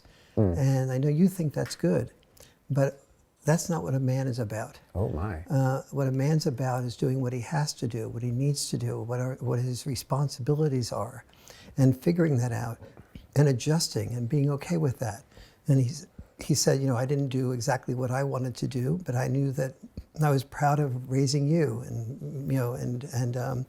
but I don't want you to be. I wouldn't want you to be teaching people to do what they want to do and not be responsible men. Oh my. And he had previously told me that that even though he felt I was a very good writer, that I really shouldn't be a writer because only about 1% of writers get published, and if you can't find a publisher, you'll never find a wife.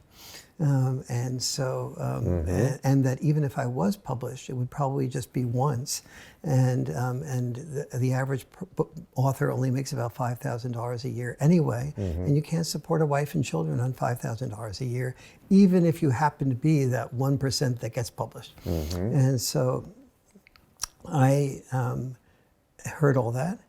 And it made sense to me because he was, he died when he was 99. He was born in 1910. When he was 35, he had been through 2 world wars and a depression.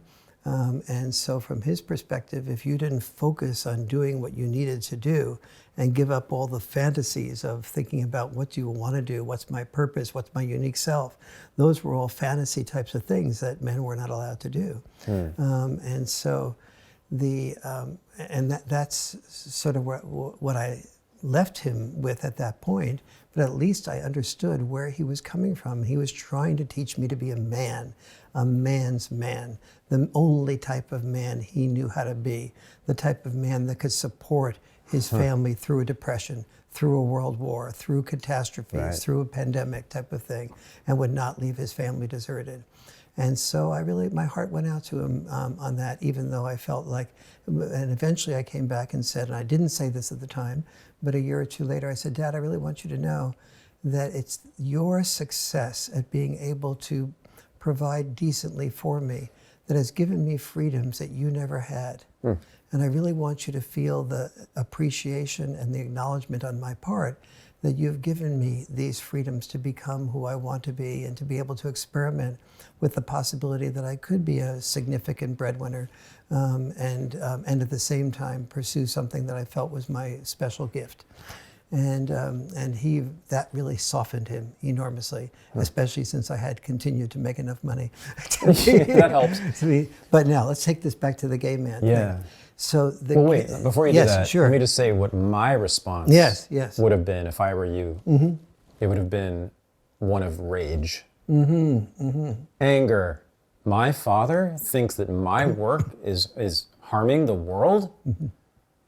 Dad, read my stuff. Watch my stuff. Listen to me. What are you talking? I mean, I would feel rejected on an existential level if either one of my parents said anything like that.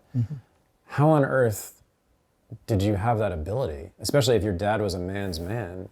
How did you have that ability?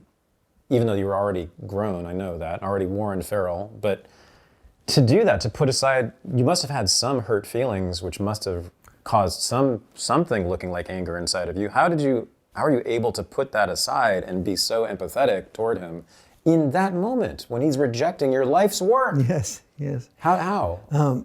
Especially when you don't, I mean, he wasn't a great model either. No. Well, I mean, he was in some ways a great model, in some ways not. But not for that. Yes, not for that. I had spent at that time many years doing role reversal dates and men's beauty contests, getting men to listen to women, getting women to listen to men. I was already beginning to see that the core of a good relationship was listening. And so I was already on that listening path. Even when I was in high school, when the world was so focused on if you say anything from a Soviet point of view, you're going to be you're thought of as a communist. And I was saying that's ridiculous. Let's think of things from the Soviet point of view. Let's think of things from the United States point of view. Yeah. I got into significant trouble for even saying things like that. But for some reasons, inside of me at a very deep level has always been the importance of hearing other people, through. And you don't know the origin of that? You don't know why you have that ability? I think one of the reasons was when I was 15, my father and mother and the family moved over to Holland. And I, even though I had had those experiences, I did sort of, when I spoke up about let's hear the Soviet point of view, now where that came from, I'm not quite sure where, but when I got over to Holland and I said things like that, the Dutch people, adults and kids my own age said, of course, the Soviet Union and the United States are pretty much 6 of one, half a dozen of the other. They're two bully nations. They're two self-righteous nations.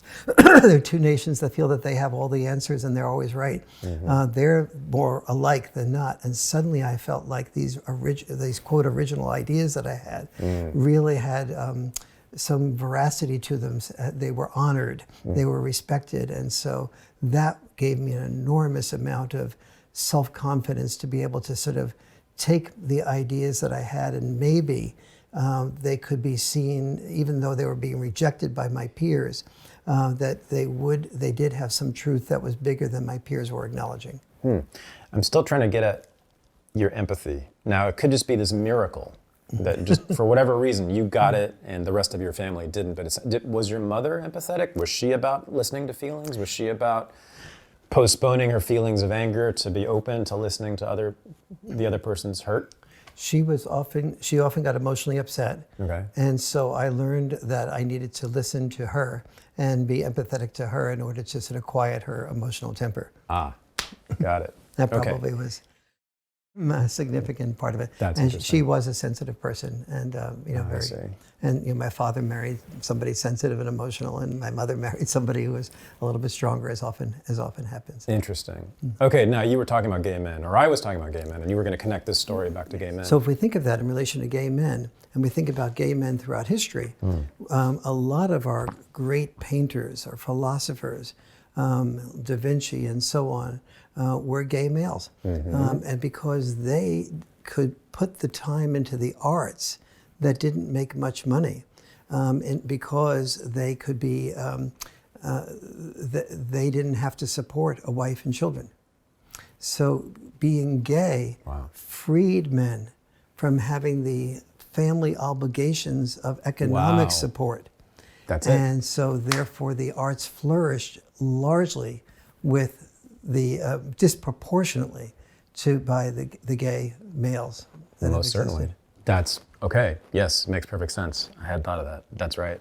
And be right. And to this day, many feminists will say, I have good friendships with gay males because they have the emotional intelligence that straight men do not have. However, they're saying that with no recognition of the gender roles that trapped men Yes. into protecting women by being disconnected from themselves. Right. And that is what I would love the feminist movement, in order to not to have evolved from empowerment feminism to toxic feminism, in order to prevent that type of transition.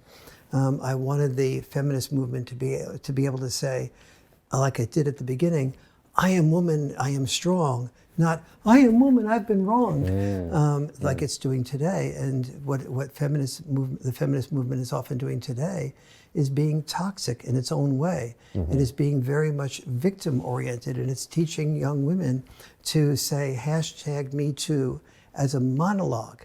#MeToo is very important, and I support it. But #MeToo as a monologue is not something I support. What I support is #MeToo as a dialogue. Sure. So we hear both what males are going through.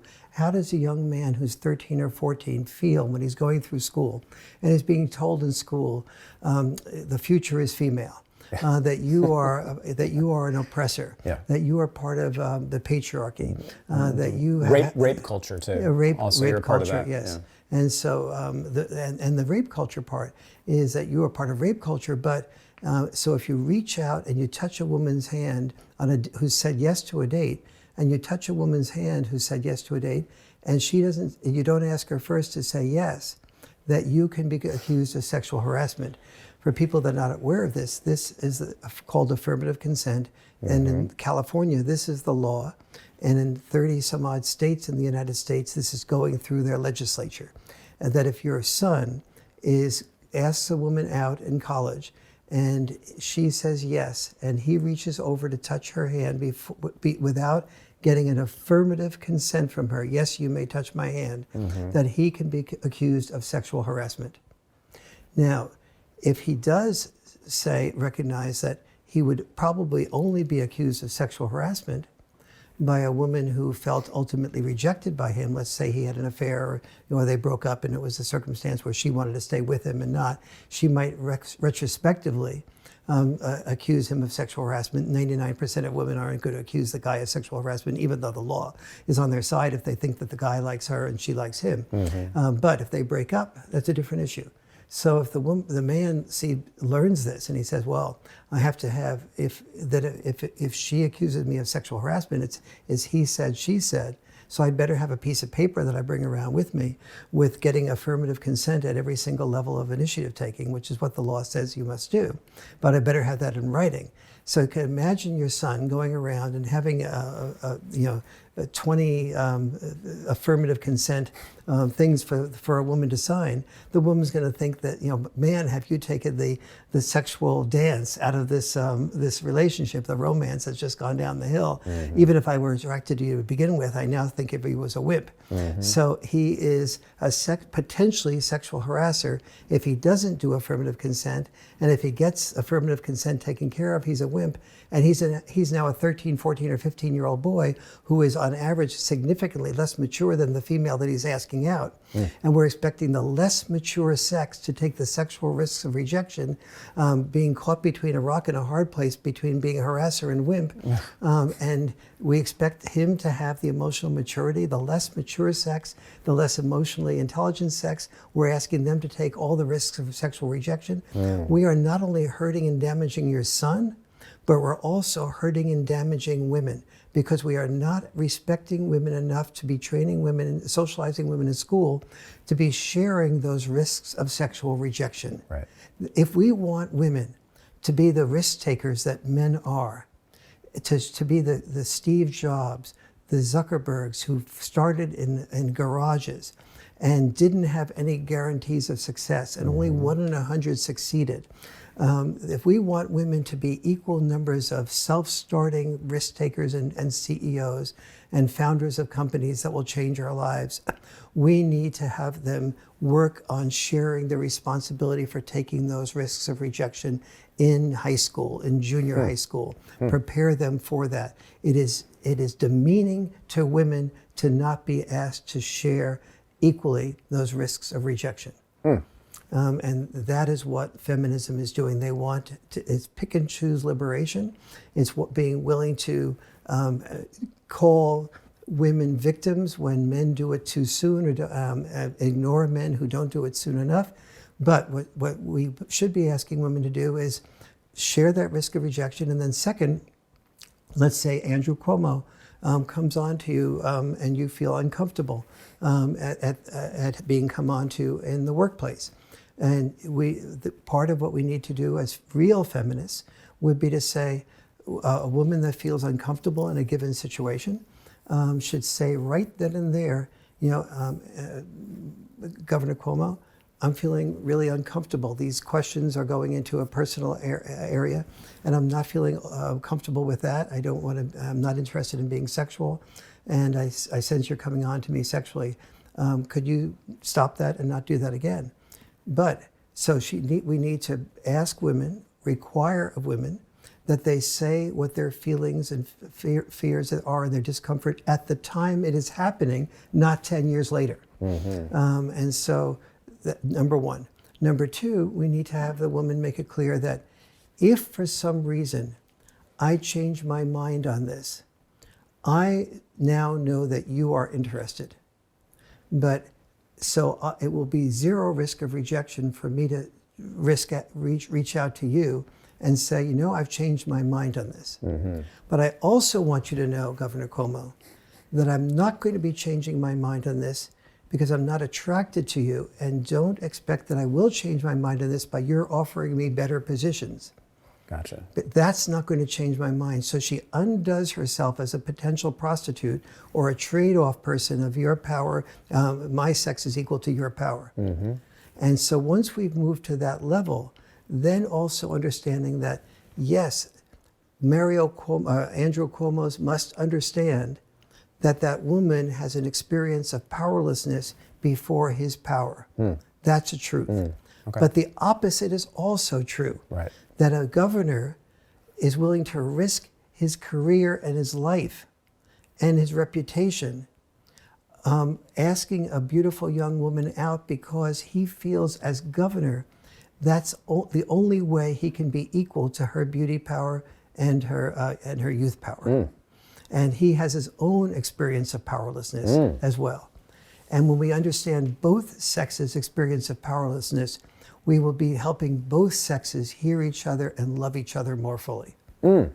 Andrew Cuomo has some powerlessness to deal with. Oh, yes, absolutely. Yeah, that's brilliant. That's brilliant. I love that. I'm just going to leave that there because it's so good. I have nothing to add to that. But I am really glad that you brought up sex. We haven't talked much about sex. We haven't talked about a part of your life when you were single. Mm-hmm. I know this. I've read your biography, so I know there's a big, 15 years? How long were you single? 24 years, I think. 24 years? 22 Good years, for something you. like that. Good for me.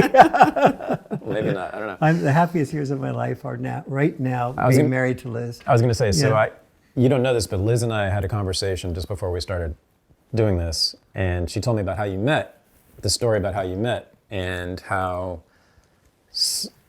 let's see, what was it? You confused her with another ex-girlfriend or something like that, right? There was you dated someone who's named Liz also, yes, and you called the ex-girlfriend instead of this Liz. Well, isn't that what it was? She left a message for you. This Liz left a message for you, and you thought it was your ex-girlfriend.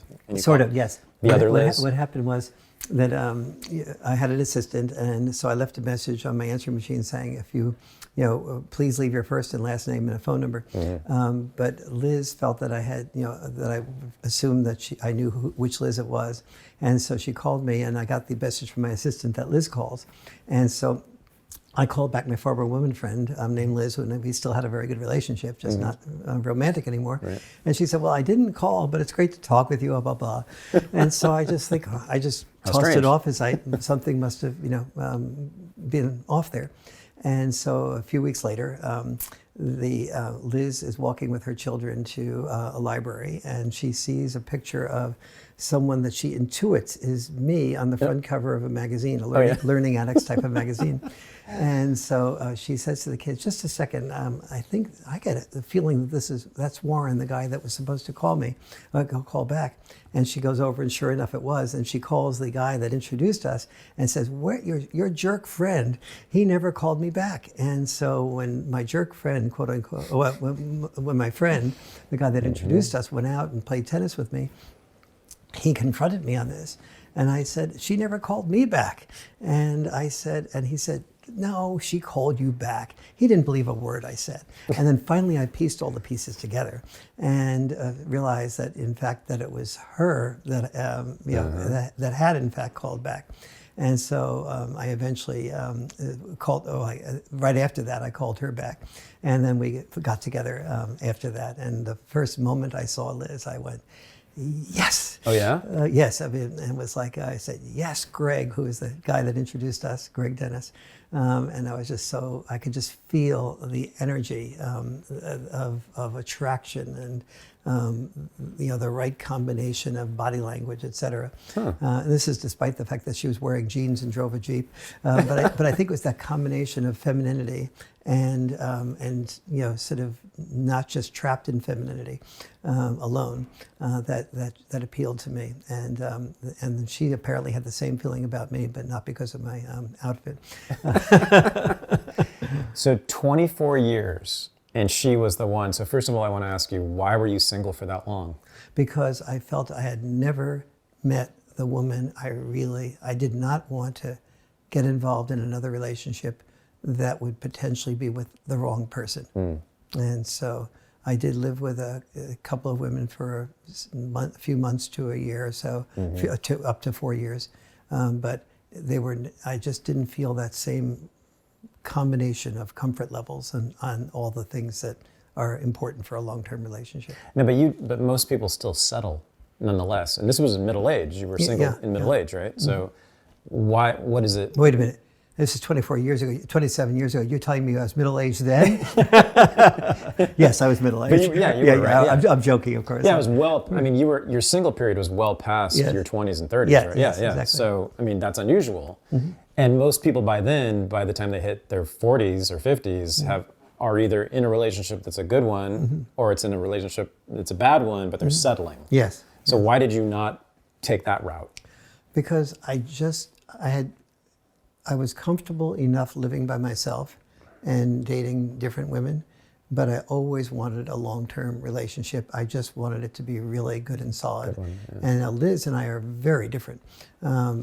She's more Christian orientation. I'm not oriented in a religious type of way. And so we have a lot of differences, but the couples course, we would not be together if it wasn't for the couples communication course, not even close. Oh, yeah? Because we had to work through all those differences. But by the time I met Liz, that course was well underway, and I had been 6 or 7 years into teaching it, and I was beginning to apply it to myself, and our relationship, and it really worked for us, and so the differences ended up as I understood her picture and she understood mine. Those differences brought us closer together. So we had the benefit of the differences, but the compassion for each other's differences. So you've been together for how long? 27 years. You've been with Liz for 27 years. Oh. But 17 years married, and the first 8 years we were together, and then broke up occasionally, and then got back together again. Now, again, most people I know who have been married that long don't like their spouse. Oh my God, I absolutely like Liz and love fairly Liz. evident, in most cases, I find that they actually actively hate each other, in fact, right? And I'm sure you would agree with me. But yeah, you guys emanate just the opposite. It just seems from both your perspectives to be the right thing. Yes. And you're very comfortable together, and you've built this beautiful house together, and it's sort of, is it a miracle, or is it because of all the work that you did? It really is not even close. I mean, it is definitely because of the work that it did. There's zero chance that Liz and I would be together if it wasn't for the couples course, and my taking that in and working with us, and then Liz coming to the course over and over again, and both of us taking the things that I was intellectually introducing to myself and others, taking it off the back burner and putting it on the front burner of our life. Doing what I call the caring and sharing time, where we listen to each other's perspectives. That's very easy on us. We do it Sunday mornings. It's very easy on a Sunday morning to say, oh, we don't need to do it this time, or to give the meditation short shrift because, you know it, Warren, you made it up yourself, things like that. But every time we give it short shrift or we skip doing it for too long, we can feel the distance. And one of us having the courage, usually I teach this stuff, so I oftentimes will bring it up and say, I think, can I do a caring and sharing with you? And every single time we've moved into that mindset that I talked about. Liz has felt heard and I have felt heard, and then, even when something comes up during the week where there's a tiff or something, the fact that I know that Liz will hear me out on my perspective on that on Sunday morning when we do our caring and sharing time just settles me into feeling I don't have to get into an argument about it now, that she will completely hear me on Sunday morning, and vice versa. It's remarkable, but maybe it's not. So I just want to say two things to you in closing. I want to say congratulations. Thank you. For doing that. Thank you. And for building a life that many of us want, but most of us don't have. Yes. Thank you. And I want to say thank you for providing a model of a different kind of man to be. Thank you. It's so rare. It's beyond rare. You're the only person I know. You're the only man I know of who's Warren Farrell, who's as not just emotionally available and transparent, but committed to emotional intelligence and transparency and availability for all people. It's just, you don't exist. And we need more of you. And I'm really glad to help amplify your voice, because my world will be better if there are more men like you. Thank you very much. I could not ask for a deeper and what I sense is deeply sincere compliment. Indeed. We disagree on some things, but not on that, not on the fundamentals. Yes. And especially about how you've shaped your life very consciously, right? I want that. I want that, and I want other men to have it too. Yes. And I just think the whole world will be better for all of us. So. And we'll create that right here in this room. That's right. Yes. We will indeed. I can't wait for that. We are going to have a very productive collaboration. I think so too. I'm quite sure. I have enormous respect for you. You have enormous integrity. Oh. You ask great questions. You listen really well. You come back with other thoughtful questions, and you have an enormous amount of integrity that I feel all over you. Oh, stop it! It is. I'm more of a stoic masculine type. I get embarrassed by things like that. But thank you. Sorry. Well, then, if you're a stoic masculine type, deal with it. Here you go. Man up. Man up and take your compliments. Thank you, Warren. This has been great. It's been just a treasure. This is the Unregistered podcast, and I'm Thaddeus Russell. To join the new Renegade University, go to renegadeuniversity.com. To join the new Unregistered Underground, the supporting listeners group for the podcast, go to unregisteredunderground.com. Thanks for listening.